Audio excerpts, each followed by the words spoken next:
तो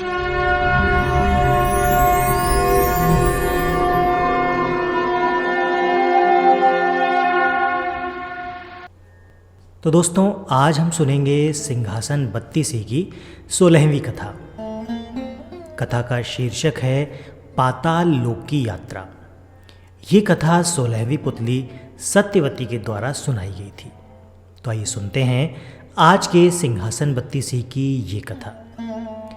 राजा विक्रमादित्य के शासनकाल में उज्जैन नगरी का यश चारों ओर फैला हुआ था। एक से बढ़कर एक विद्वान उनके दरबार की शोभा बढ़ाते थे और उनकी 9 जानकारों की एक समिति थी जो हर विषय पर राजा को परामर्श देते थे। राजा उनके परामर्श के अनुसार ही राजकाज संबंधी निर्णय लिया करते थे। एक बार ऐश्वर्य पर बहस छिड़ी तो मृत्युलोक की बात भी चल पड़ी। राजा को जब पता चला कि पाताल लोक के राजा शेषनाग का ऐश्वर्य देखने लायक है और उनके लोक में हर तरह की सुख सुविधाएं मौजूद हैं, चूंकि वे भगवान विष्णु के खास सेवकों में से एक हैं, इसलिए उनका स्थान देवताओं के समकक्ष है। उनके दर्शन से मनुष्य का जीवन धन्य हो जाता है। विक्रमादित्य ने सशरीर पाताल लोक जाकर उनसे भेंट करने की ठान ली।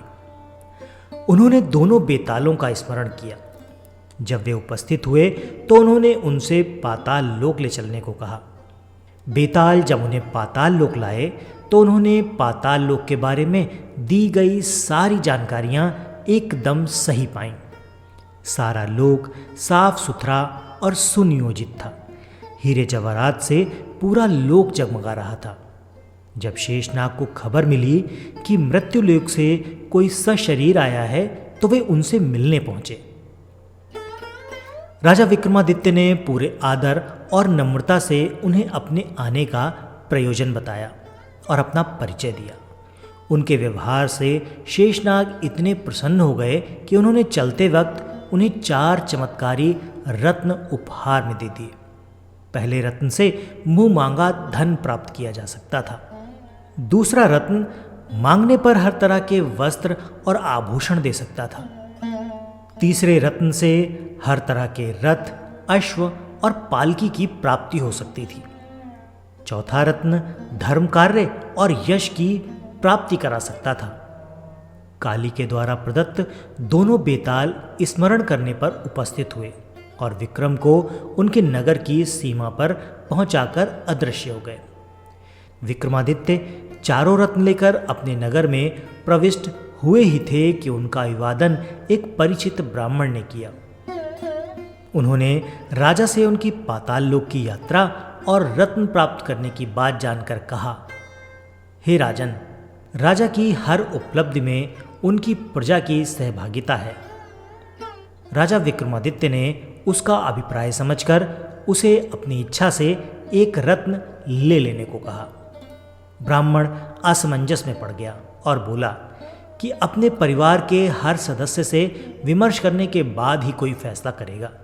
जब वो घर पहुंचा और अपनी पत्नी, बेटे और बेटी को सारी बात बताई तो तीनों ने ही 3 अलग अलग तरह के रत्नों में अपनी रुचि जताई।